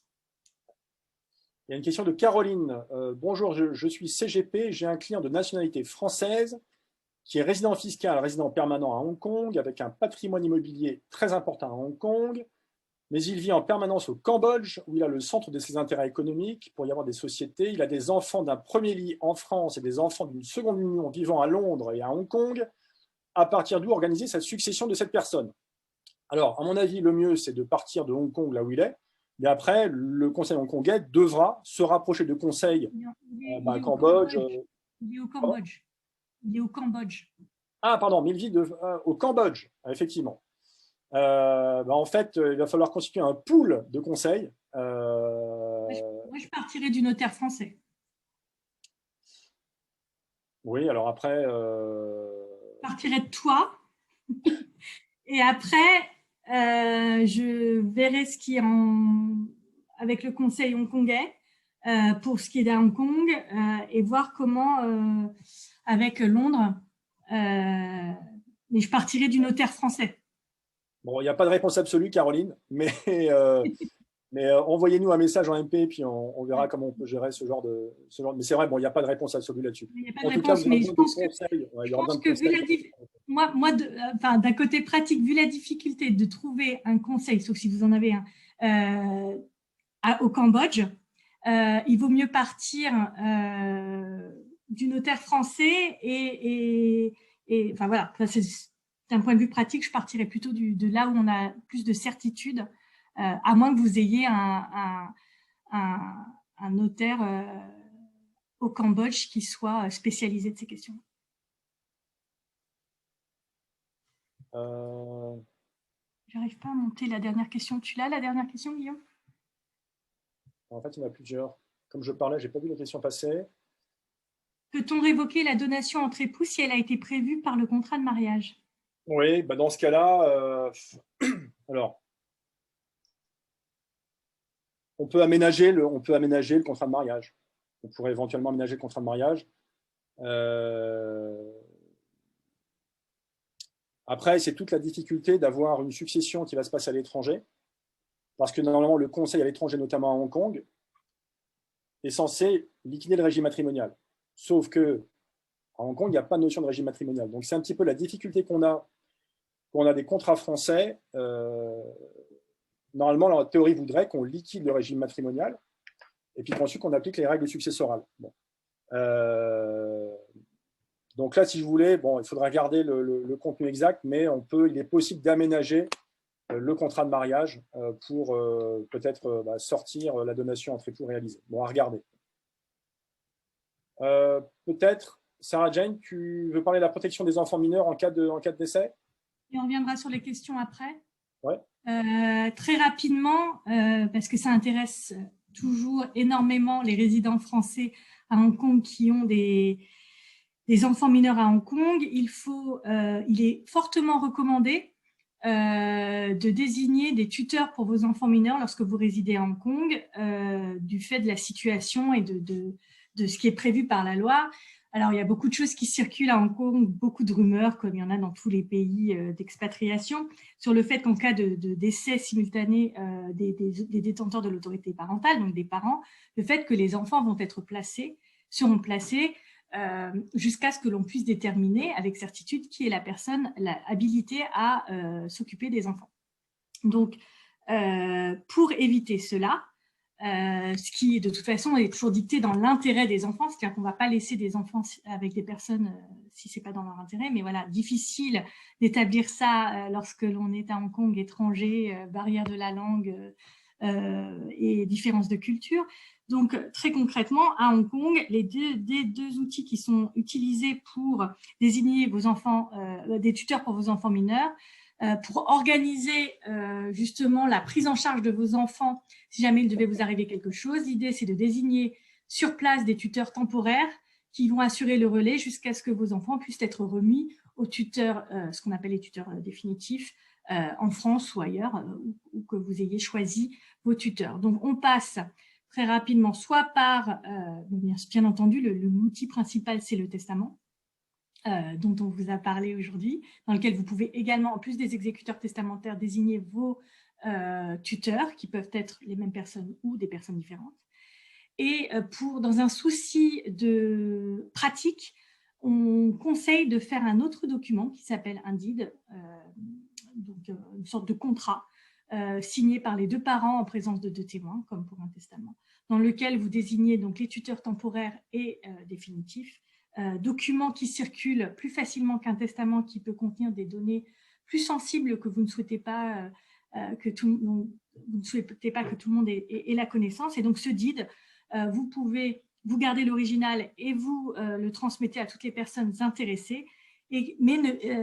La raison pour laquelle il faut faire les deux instruments, c'est-à-dire le deed et le testament, c'est que bien entendu, le deed ne peut prévoir pour tous les aspects financiers. Il ne prévoit que pour la désignation du tuteur et sert véritablement vraiment à faire en sorte que l'enfant puisse très rapidement rejoindre la France où la procédure parallèle sera mise en place, sachant que ça soit en France ou en Hong Kong ou dans toute autre juridiction, l'intérêt qui prime, c'est toujours l'intérêt de l'enfant. Donc, même si vous avez fait une tutelle testamentaire en France, par exemple, qui confirme ce que vous avez fait à Hong Kong, pour la désignation de l'administrateur légal ou un tuteur, sachez que le juge viendra toujours contrôler que cette désignation qui a été faite de votre vivant est bien conforme à l'intérêt de l'enfant. Voilà ce que je voulais dire rapidement là-dessus. Ok, merci Sarah. Alors, le temps avance. Je propose qu'on passe au volet fiscal de la planification de la succession. Là, on coupe ce qui a été dit avant, le volet civil. Là, on passe au volet fiscal. Donc, on vous parlait de régime matrimonial, c'est du juridique, de loi successorale applicable, c'est du juridique, de mise en place de testament, c'est du juridique. Là, on parle de fiscal. Alors, à chaque fois, on y a un droit. C'est-à-dire que les clients considèrent que j'habite à Hong Kong et parce qu'il n'y a pas de droit de succession à Hong Kong, eh bien, je n'aurai pas de droit de succession nulle part. Je vais faire mon testament à Hong Kong, donc j'aurai la fiscalité de Hong Kong, donc zéro droit de succession. Ceci n'est pas vrai. Alors, c'est vrai à Hong Kong. À Hong Kong, il n'y a pas de droit de succession. Mais il se trouve que si vous avez toujours un rattachement à la France, on verra qu'elle soit un rattachement patrimonial ou familial avec la France, vous aurez potentiellement des droits de succession appliqués en France. D'accord? Entre la France et Hong Kong, il n'y a pas de convention fiscale. Une convention fiscale, c'est quoi? C'est un traité qui est signé entre différents pays, un traité bilatéral, et qui prévoit les règles de taxation, notamment en matière de succession. Il n'y a pas ça entre la France et Hong Kong. Ça veut dire quoi? Ça veut dire que chacun des deux pays, Hong Kong d'un côté et la France de l'autre, va appliquer ses propres règles fiscales, successorales, indépendamment l'un de l'autre. Hong Kong applique ses règles, Hong Kong dit pas droit de succession à Hong Kong. Super. Sauf que la France a d'autres règles qui font que potentiellement, vous allez être soumis aux droits de succession français. Alors, en France, les droits de succession dépendent du lien de parenté entre le défunt et ses héritiers. D'accord? Et plus on s'éloigne dans le lien de parenté, plus les taux d'imposition seront importants. Alors, il faut savoir que si les droits de succession sont éventuellement dus en France, eh bien, il faut savoir qu'entre conjoints ou entre partenaires pacsés, on est totalement exonéré. Donc, il n'y a pas de droit de succession en France entre conjoints ou entre partenaires pacsés. Ça, c'est important. En ligne directe, donc dans une transmission parent-enfant, on peut transmettre jusqu'à 100 000 € gratuitement par parent et par enfant. Donc, vous avez monsieur, madame qui ont 2 enfants. Monsieur pourra transmettre 100 000 € à chacun de ses enfants et madame 100 000 € à chacun de ses enfants. Ça veut dire que si vous avez un décès simultané de monsieur, madame, on peut transmettre ainsi 400 000 € gratuitement. Au-delà de cet abattement, eh bien, les taux d'imposition vont aller de 5% à 45% d'impôt, sachant que 45%, c'est au-dessus d'1,8 million de patrimoine. Ensuite, entre frères et sœurs, vous avez un abattement, donc le montant que vous pouvez transmettre gratuitement, qui est à peu près de 15 900 €. Ensuite, les taux varient entre 35 ou 45%. Ensuite, transmission entre neveux et nièces, l'abattement, bon, il est à peu près de 8 000 €, et on passe à des taux de 55%. Et ensuite, au-delà du 4e degré, donc au-delà de neveux et nièces, et entre non-parents, si on transmet à des tiers, à admis, etc., on est à 60% de taux d'imposition. Donc, ce n'est pas neutre. Maintenant, est-ce que vous rentrez dans le champ de l'impôt français? En France, pour savoir si, oui, vous allez être soumis au droit de succession français, il y a 3 marqueurs. On prend en compte la localisation du défunt, des héritiers et des biens. Premier cas de figure qui est envisagé, c'est le cas en fait où votre famille est à Hong Kong. Enfin, tout le monde est à Hong Kong. Les parents sont à Hong Kong, les enfants sont à Hong Kong. Donc, on prend le cas ici d'un défunt, donc vous-même, monsieur ou madame, défunt fiscalement domicilié hors de France. Donc, vous n'êtes pas en France, mais vous êtes à Hong Kong. Et les héritiers sont également fiscalement domiciliés hors de France, ils sont également à Hong Kong. Eh bien, dans ce cas-là, quand bien même vous êtes à Hong Kong, vos enfants sont à Hong Kong, eh bien, si vous avez des biens en France, eh bien, vous serez assujetti au droit de succession français. D'accord? Quand bien même vous avez fait votre testament à Hong Kong, que vous êtes domicilié à Hong Kong, et que votre testament hongkongais prend en compte des biens français, peu importe. La règle civile dont on a parlé précédemment, le testament, la loi applicable, c'est du civil, là c'est du fiscal. Ce sont d'autres règles aussi qui s'appliquent. Donc vous avez des biens en France, les héritiers seront soumis au droit de succession français en France. C'est quoi un bien français? Évidemment, c'est l'immobilier situé en France.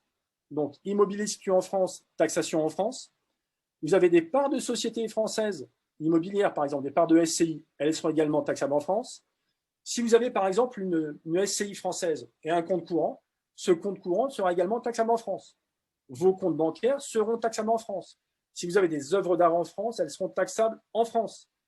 Et également un point important, si, imaginez vous n'avez rien en France, mais vous avez un compte bancaire à Hong Kong, ou ailleurs, mais un compte bancaire à Hong Kong, sur lequel vous avez des titres français, eh bien ces titres français sont taxables en France. D'accord? Alors évidemment, pour être taxé, il faut dépasser les abattements dont je vous ai parlé précédemment. Voilà, je vous ai dit qu'entre parents et enfants, on peut transmettre 100 000 € gratuitement. Mais voilà, la théorie veut que titre français détenu à Hong Kong, taxation en France. C'est ce que prévoit le droit français. Deuxième cas de figure, c'est le cas où les parents sont à Hong Kong, mais les enfants sont rentrés en France. Donc, c'est le cas où le défunt, donc vous-même, monsieur ou madame, vous êtes fiscalement domicilié hors de France, donc à Hong Kong, mais que les héritiers sont fiscalement domiciliés en France. Là, il faut faire une distinction entre 2 choses. Soit les héritiers sont en France, sont résidents fiscaux français depuis plus de 6 ans, au cours des 10 dernières années, et dans ce cas-là, ils seront taxables sur tout ce qu'ils vont recevoir. Donc, imaginez qu'il n'y ait pas de patrimoine en France, mais tout votre patrimoine est à Hong Kong, eh bien, vos enfants qui sont en France, qui sont résidents français depuis plus de 6 ans et qui l'ont été donc depuis plus de 6 ans au cours des 10 dernières années, eh bien, en cas de décès à Hong Kong, le patrimoine hongkongais qu'ils ont vocation à recevoir, qu'il soit, si on parle de compte bancaire, viré en France ou pas, peu importe. Le simple fait qu'ils soient héritiers légataires de la succession fait qu'ils devront payer des droits de succession en France sur ce patrimoine situé à Hong Kong. En revanche, si vos enfants sont en France depuis moins de 6 ans, d'accord, au jour du décès, moins de 6 ans au cours des 10 dernières années, eh bien, ils ne seront taxables que sur ce qu'il y a en France. Donc, ça veut dire que si vos enfants sont partis en France, sont repartis en France, installés, faire leurs études par exemple, depuis 3 ans, que vous êtes toujours à Hong Kong et que vous décédez à Hong Kong, eh bien, tout ce qu'ils recevront de Hong Kong ne sera pas taxable en France. D'accord? Parce qu'ils ne sont pas résidents en France depuis plus de 6 ans au cours des dernières années, au jour du décès. D'accord? Donc, plus de 6 ans en France, au jour du décès, taxable sur le patrimoine mondial. Moins de 6 ans en France, eh bien, taxable uniquement sur ce qui est en France. Donc, s'il n'y a rien en France, pas de taxation en France. Troisième cas de figure, c'est le cas où, par exemple, vous-même, les parents sont repartis en France, peu importe la localisation des actifs. À partir du moment où vous allez revenir en France et que vous décédez en France, eh bien, c'est votre patrimoine mondial qui sera taxable en France, que le patrimoine, même si le patrimoine se trouve à Hong Kong. Donc, ça veut dire que vous rentrez en France, vous n'avez rien en France, vous avez uniquement, par exemple, des comptes bancaires à Hong Kong, des portefeuilles d'actifs financiers et d'immobilier à Hong Kong. Vous rentrez en France, vous décédez en France. Les règles fiscales françaises font que vous serez taxable en France sur votre patrimoine mondial, avec les taux indiqués précédemment. Ça sont les règles françaises. Donc attention, hein, ce n'est pas parce qu'il n'y a pas de droit de succession à Hong Kong, je le répète, que vous avez fait un testament à Hong Kong qu'il n'y aura pas de droit de succession en France. Non, ce n'est pas le cas. Si vous rentrez dans un des 3 cas précités, vous serez taxable en France. Alors, comment on optimise? Alors, si, par hasard, vous rentrez dans le cadre du champ des droits de succession français, notamment parce que vous avez de l'immobilier qui est situé à Hong Kong, eh bien, on a la possibilité d'aménager les droits de succession, d'optimiser un petit peu les droits de succession en utilisant le démembrement de propriété. Alors, je ne sais pas si vous êtes familier avec la notion d'usufruit ou de nue-propriété. En France, la pleine propriété d'un bien, donc vous avez un bien immobilier, vous êtes propriétaire, se décompose en 2 éléments. Vous avez l'usufruit et la nue-propriété, qui peuvent se scinder en 2. Souvent, les parents gardent l'usufruit, ils gardent l'usage du bien, ils gardent le droit de recevoir les revenus générés par le bien immobilier, par exemple, et on donne la nue-propriété aux enfants. La nue-propriété, c'est quoi? C'est un droit. C'est le droit pour les enfants de devenir propriétaires à terme. Le terme, c'est quoi? C'est le décès des parents. Donc, en gros, du vivant des parents, il n'y a rien de change, puisqu'ils ont l'usage des biens et qu'ils peuvent récupérer les revenus. Sauf que cet usufruit et cette nue-propriété ont une valeur. D'accord? Et plus on va donner la nue-propriété aux enfants tôt, plus on est jeune lorsqu'on donne la nue-propriété aux enfants, plus la valeur de cette nue-propriété est basse. Cette valeur, elle est déterminée par un barème fiscal. Je vais aller passer rapidement dessus, qui est présenté ici. Par exemple, si vous avez 55 ans, eh bien, la valeur de la nue-propriété, donc c'est ici, vous avez 55 ans, donc moins de 61 ans, la valeur de la nue-propriété est de 50% de la valeur du bien. Ça veut dire quoi? Ça veut dire que vous allez donner quelque chose à vos enfants, la nue-propriété, qui vaut 50% de la valeur du bien. Donc, les droits de donation français vont être payés sur 50% de la valeur du bien. Donc, vous sortez 50% de la valeur des droits de succession. Je donne d'ores et déjà quelque chose, mais sur une base 50%. Je paye mes droits dessus. Et sachant que le jour où je décède, eh bien, à 80-90 ans, eh bien, l'usufruit des parents s'éteint gratuitement, rejoint la nue-propriété des enfants qui deviennent plein propriétaires, sans avoir acquitté de droits de donation ou de succession complémentaires. J'ai un petit exemple et puis on en terminera là. J'ai le cas d'un bien immobilier situé en France qui vaut 600 000 euros. D'accord? Les parents sont âgés de 58 ans, il y a 2 enfants. Et j'ai fait le calcul sur, voilà, je donne aujourd'hui versus je décède.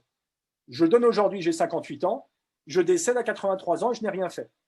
Je donne à 58 ans le coût des droits de donation qui peuvent être acquittés par les parents est de 16 000 euros versus je décède à 83 ans avec la base, une valeur égale d'un bien qui vaut 600 000 euros, eh bien, le coût des droits de succession sera de 52 000 euros. Donc, je n'optimise rien. J'ai un bien immobilier en France, j'ai 83 ans, le bien vaut 600 000 euros. Mes enfants devront payer 52 000 euros de droits de succession versus j'ai aujourd'hui 58 ans, j'ai ce bien qui vaut 600 000 euros, je transmets la nue-propriété à mes enfants, ça ne coûte que 16 000 euros. Voilà. C'est une technique qui est utilisée assez souvent en France pour, on va dire, s'assurer d'une transmission des biens aux enfants sachant que rien ne change de la vie des parents, puisqu'ils ont la jouissance et les revenus des biens, mais on a déjà pris date sur des droits de donation qui sont moins élevés que les droits de succession. Donc voilà concernant ce volet rapide fiscal successoral, mais souvent j'insiste sur le fait que, attention, ce n'est pas parce que vous êtes à Hong Kong, il n'y a pas de droit de succession qu'il n'y aura pas de droit à payer en France. C'est évidemment pas le cas. Une question de Guillaume. Est-ce que les titres français LVMH détenus par une société hongkongaise sont fiscalisés en France? Alors, alors c'est sûr que si c'est une structure hongkongaise,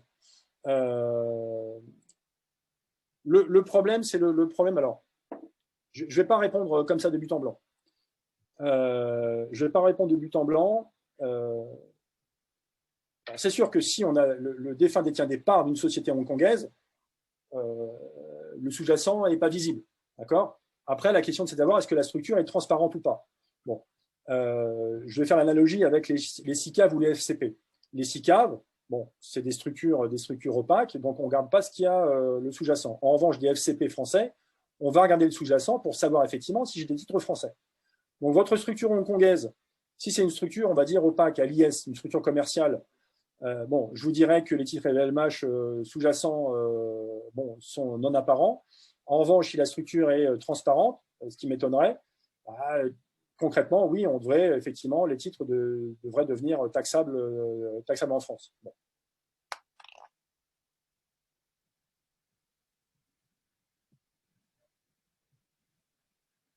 Alors, on a d'autres questions.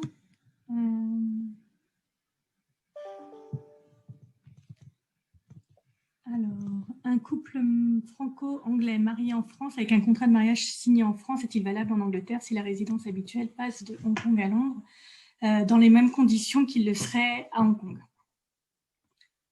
Voilà ma réponse. Après, ça dépend vraiment de ce qui est dans le contrat, mais normalement, c'est dans les mêmes conditions qu'à Hong Kong. Si vous avez pris les dispositions dont on parlait tout à l'heure lors de la conclusion de votre contrat français à Hong Kong, normalement, c'est à peu près les mêmes conditions en Angleterre. Ensuite, la question du démembrement de propriété reconnue dans le droit de Hong Kong, pas vraiment. Et pour les histoires du trust, lorsqu'il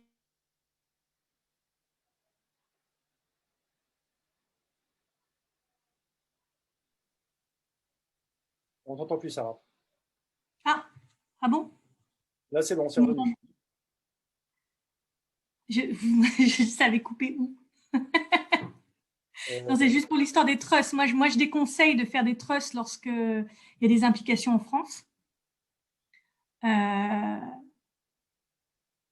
toi? Ah, pardon, je n'ai pas la question. Le démembrement? La question, alors, il y avait le démembrement de propriété. Est-il reconnu dans le droit de Hong Kong? Il n'y a pas vraiment d'équivalent. Il semble que le droit anglo-saxon ne reconnaisse pas le démembrement. Peut-on faire un trust à Hong Kong pour y remédier? Alors après, ça dépend. Pardon? Oui, non, c'est plus la vision hongkongaise des choses. Après, moi, j'ai pas de... Oui, mais après, tout dépend. Enfin, moi, si c'est un bien, un trust à Hong Kong, enfin, après, ça va tout va dépendre de justement des implications. Est-ce que ça a des implications en France ou pas?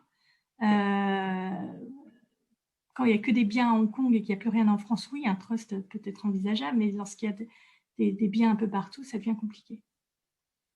Oui, bon. Après, c'est vraiment au cas par cas, mais effectivement, de manière générale, déjà, on veut éviter qu'il y ait de l'immobilier français dans un trust en direct. On a beaucoup de complications, notamment au niveau de la publicité foncière, donc ça, on peut oublier. Question de Dominique. Question sur l'existence de deux testaments. Que faut-il écrire sur le testament de Hong Kong pour que celui-ci n'annule pas le testament de France? Alors, ce qu'on veut, c'est